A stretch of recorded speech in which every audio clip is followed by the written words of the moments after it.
Hello everyone, welcome to the lesson portion of this video. In this lesson portion we're going to take a look at two parts of the song Daylight Dies by Killswitch Engage. The first part is going to be the arpeggiated line during the chorus, and the second one is going to be the first part of the verses, with that characteristically galloping rhythm. Okay, today let's take a look at the first part, which is going to be the repeating line during the choruses. Okay, here's the repeating riff.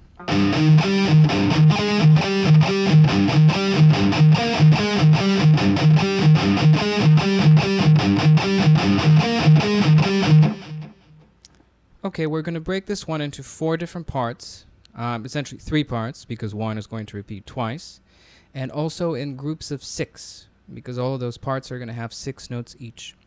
Let's take a look at part A. We're going to start with open A, followed by the 8th fret of the A string. After that, followed by the 7th fret on the D string, and after that 8 on the A again. So far we have.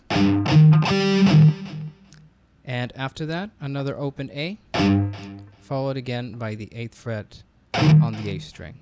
So we totally have 6 notes. 6, and that makes our part A.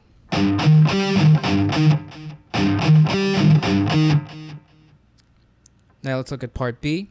We're going to start with our, I use my 3rd finger here, the 8th fret of the D string, followed by the 8th fret of the A string, my 2nd, then 7th fret on the D string, followed by the 8th fret on the A, and then repeat that again. So we have 6 notes, 1, 2, 3, 4, 5, 6, which makes our part B. So if we put part A and part B together, we get this. And we're more than halfway there. After that, we're going to have another A repeating again, same as the first. And part C is going to be 10th fret on the D string, followed by 8th fret on the A, 8th fret on the D string, followed by 8th fret on the A, and after that 7th on the D, followed by 8th on the A. So we're using this note here, which would usually be F. In this case it's an E flat, or actually, is it? Yes. And we're going to use that as a pedal tone. All notes that we play are going to end up going back to this. And those are our 6 notes for C. 1, 2, 3, 4, 5, 6. And so we can put that together.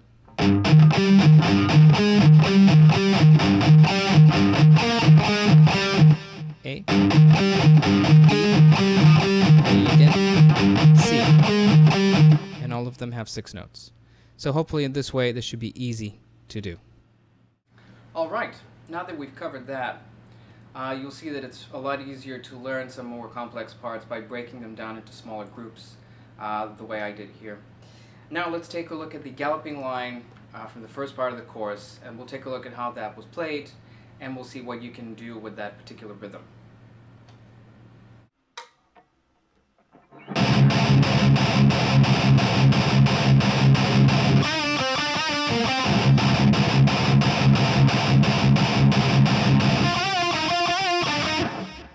Okay, that's the galloping rhythm that I was referring to before. The rhythm itself, what the right hand plays, is 2 notes. A down up very quickly. Actually, it's a group of 3. Down up, followed by a downstroke. And when you put that together,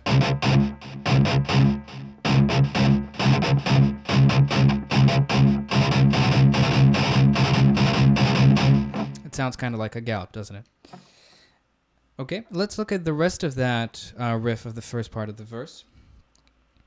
The two guitars play a different melody on top, a different part of the riff, and they do a harmony kind of reminiscent of, I suppose, Iron Maiden would be my first call. What one of the guitars play starts here on the 9th fret, and we have a bend, a half step bend, and then release, followed by 7, 9. Then again, a bend and release. 10th fret on the D string, followed by the 7th fret on the G. Whole thing would be. Right, and the notes are played staccato, which means cut off. You don't let them ring. Nope, you just do. Very good. What the other guitar plays, the harmony up, starts on the 12th fret here, and we're going to bend from the 12th fret to the 14th, so a whole step bend. Then 10, 12. Again, a bend and release. 9, and then 10 after that. So,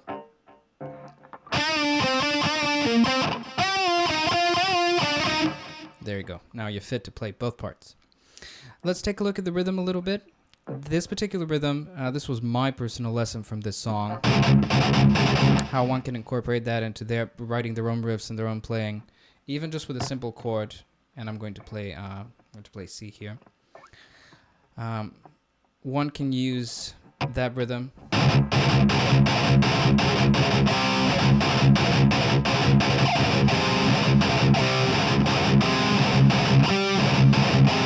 Just the group of 3 followed by striking of a chord, and you can kind of stretch those up. Do it as many times as you feel like, as many times as it sounds cool. Another thing you can do is you can substitute what would be that downstroke. That downstroke in the group of 3, you can substitute that with the striking of a chord, and you'd get something different.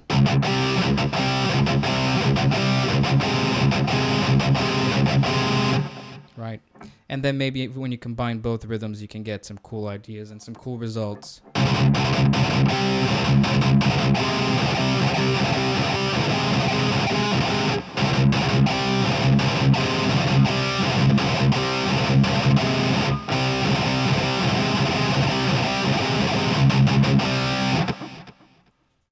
Well, thanks everyone for watching. If you like what you saw, please check out my website and subscribe to my channel. See you on the next one.